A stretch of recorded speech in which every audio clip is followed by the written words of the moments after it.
बिस्मिल्लाहिर्रहमानिर्रहीम। अस्सलामु अलैकुम। सलातुत तस्बीह की फ़जीलत। तस्बीह का माना अल्लाह रब्बुल आलमीन की पाकीज़गी बयान करना है, और चूँकि इस नमाज में अल्लाह रब्बुल आलमीन की पाकीज़गी के कलिमात को बार बार दोहराया जाता है, इसलिए इस नमाज का नाम सलातुत तस्बीह है। इस नमाज की 4 रकात होती हैं, और ये नमाज नबी करीम सल्लल्लाहु अलैहि वसल्लम ने अपने चचा हज़रत अब्बास रज़ी अल्लाह अन्हु को बतौर तोहफ़ा के सिखाई थी। और इसकी फ़जीलत ये इरशाद फरमाई कि इसके पढ़ने से सारे गुनाह माफ़ हो जाते हैं। और इस नमाज का तरीक़ा सुनन इब्न माजा में, जामे तिरमिज़ी में, सुनन अबी दाऊद के अंदर मौजूद है, मिशकात शरीफ में भी हदीस मौजूद है, और इमाम अलबानी ने और दीगर मुहद्दिसीन ने इस हदीस को सही करार दिया है। इस नमाज की बहुत ज़्यादा फ़जीलत है, इससे बरकतें मिलती हैं, रहमतें मिलती हैं। और इस नमाज को आप सलातुत तौबा कह लें, सलातुल हाजा कह लें, अल्लाह रब्बुल आलमीन के क़ुर्ब का ज़रिया कह लें। और आप सल्लल्लाहु अलैहि वसल्लम ने हज़रत अब्बास रज़ी अल्लाह अन्हु से फ़रमाया था कि चचा, क्या मैं आपसे मोहब्बत का हक़ अदा न करूं? क्या मैं आपको फ़ायदा न पहुंचाऊं? और क्या मैं आपसे सिला रहमी न करूं? तो उन्होंने अर्ज़ किया, क्यों नहीं अल्लाह के रसूल। तो फिर आप सल्लल्लाहु अलैहि वसल्लम ने फ़रमाया कि तुमने ये नमाज़ पढ़नी है। तो आप सल्लल्लाहु अलैहि वसल्लम ने अपने चचा को ये नमाज़ सिखाई, और इसका तरीक़ा तफसील के साथ मैं आपके सामने बयान करता हूँ। इस तरीके के मुताबिक आप इस नमाज को पढ़ें, अल्लाह रब्बुल आलमीन बरकतें भी देंगे, रहमतें भी देंगे। आप सल्लल्लाहु अलैहि वसल्लम ने फ़रमाया कि 4 रकात नमाज़ पढ़ें, और हर रकात में सूरत फ़ातिहा पढ़ें, और जब क़िरात से फ़ारिग़ हो जाएं तो रुकू में जाने से क़बल 15 बार ये तस्बीह पढ़नी है, सुबहानल्लाहि वल्हम्दुलिल्लाहि वला इलाहा इल्लल्लाहु वल्लाहु अकबर। और उसके बाद रुकू करना है। रुकू में भी रुकू की तस्बीह पढ़ लेने के बाद सुबहान रब्बियल अज़ीम पढ़ लेने के बाद 10 मरतबा सुबहानल्लाहि वल्हम्दुलिल्लाहि वला इलाहा इल्लल्लाहु वल्लाहु अकबर 10 मरतबा ये तस्बीह पढ़नी है। उसके बाद रुकू से खड़े होकर कौमा के अंदर रुकू से खड़े होने के बाद की दुआ पढ़नी है, रब्बना वलकल हम्द। इतना कह लें, या पूरी दुआ रब्बना वलकल हम्दु हम्दन कसीरन तय्यिबन मुबारकन फ़ी, ये पढ़ने के बाद 10 मरतबा सुबहानल्लाहि वल्हम्दुलिल्लाहि वला इलाहा इल्लल्लाहु वल्लाहु अकबर ये तस्बीह पढ़नी है। फिर उसके बाद सजदा करना है।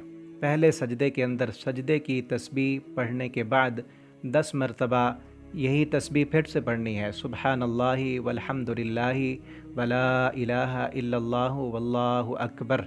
उसके बाद सजदे से उठकर बैठ जाना है, और 2 सजदों के दरमियान रब्बिग़फिरली रब्बिग़फिरली रब्बिग़फिरली ये 3 बार 2 सजदों के दरमियान वाली दुआ ये पढ़ने के बाद 10 मरतबा फिर पढ़ना है, सुबहानल्लाहि वल्हम्दुलिल्लाहि वला इलाहा इल्लल्लाहु वल्लाहु अकबर। 10 मरतबा पढ़ने के बाद दूसरा सजदा करना है। दूसरे सजदे में सजदे की तस्बीह पढ़ लेने के बाद 10 मरतबा फिर यही तस्बीह पढ़नी है, सुबहानल्लाहि वल्हम्दुलिल्लाहि वला इलाहा इल्लल्लाहु वल्लाहु अकबर। और फिर दूसरा सजदा करने के बाद बैठ जाना है। दूसरी रकात के लिए खड़े होने से पहले बैठकर 10 मरतबा ये तस्बीह पढ़नी है, सुबहानल्लाहि वल्हम्दुलिल्लाहि वला इलाहा इल्लल्लाहु वल्लाहु अकबर। और इस तरह एक रकात पूरी हो जाएगी, और एक रकात में टोटल तस्बीहात की तादाद 75 हो जाएगी। इसी तरह फिर दूसरी रकात पढ़नी है। दूसरी रकात के क़याम में 15 मरतबा, रुकू में 10 मरतबा, रुकू से खड़े होने के बाद भी 10 मरतबा, और फिर पहले सजदे में 10 बार, दूसरे सजदे में 10 बार, और दूसरा सजदा करने के बाद जब दूसरी रकात पढ़नी है उसमें दरमियान वाला जो तशहुद पढ़ना है, उस तशहुद के पढ़ लेने के बाद फिर से 10 मरतबा यही तस्बीह पढ़नी है। तो दूसरी रकात में भी 75 दफ़ा हो जाएगा, और 150 ये तादाद हो जाएगी। और इसी तरह 2 रकतें और पढ़नी है। 4 रकात पढ़ने के बाद ये तादाद 300 तक पहुंच जाएगी। तो 300 मरतबा 4 रकतों में ये तस्बीह हो जाएगी, और इसी तरह हमारी नमाज पूरी हो जाएगी। और इस नमाज का नाम सलातुत तस्बीह है। और तादाद के लिए बेहतर तरीका ये है कि एक हाथ की 5 उंगलियां हैं, और एक मरतबा जब पढ़ें आप एक उंगली उठा लें और फिर उसे रख लें, फिर दूसरी उंगली उठा लें اور اسے پھر دوبارہ رکھ لیں، تیسری مرتبہ جب پڑھیں تیسری انگلی اٹھا لیں، اسی طرح 5 انگلیاں ہیں تو 5 مرتبہ ہو جائے گا، اور دوسرے ہاتھ کی بھی 5 انگلیاں، دوبارہ ایک انگلی اٹھا لیں تو ایک مرتبہ، دوسری انگلی اٹھا لیں، تیسری انگلی اٹھا لیں، اسی طرح 10 انگلیاں ہیں ہاتھوں کی، اور 10 یہ تسبیحات پڑھنی ہیں، اور قیام میں 15 دفعہ تو دوسرا ہاتھ پھر دوبارہ کر لیں، اسی طرح ہماری تعداد بھی پوری ہو جائے گی۔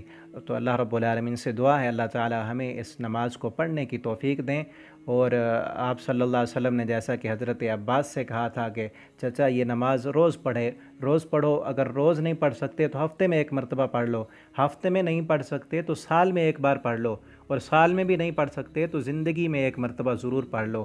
تو ہمیں بھی زندگی میں ایک بار اس نماز کو ضرور پڑھنا چاہیے، اور رمضان المبارک کے مہینے میں چونکہ عبادت کا ایک ماحول اور روحانیت ہوتی ہے، تو رمضان کی طاق راتوں میں اس کا اہتمام کرنا چاہیے، اور اللہ رب العالمین سے زیادہ دعائیں کرنی چاہیے۔ اللہ تعالی ہمیں زیادہ سے زیادہ اپنی عبادت کرنے کی توفیق عطا فرمائے۔ والسلام علیکم ورحمۃ اللہ وبرکاتہ۔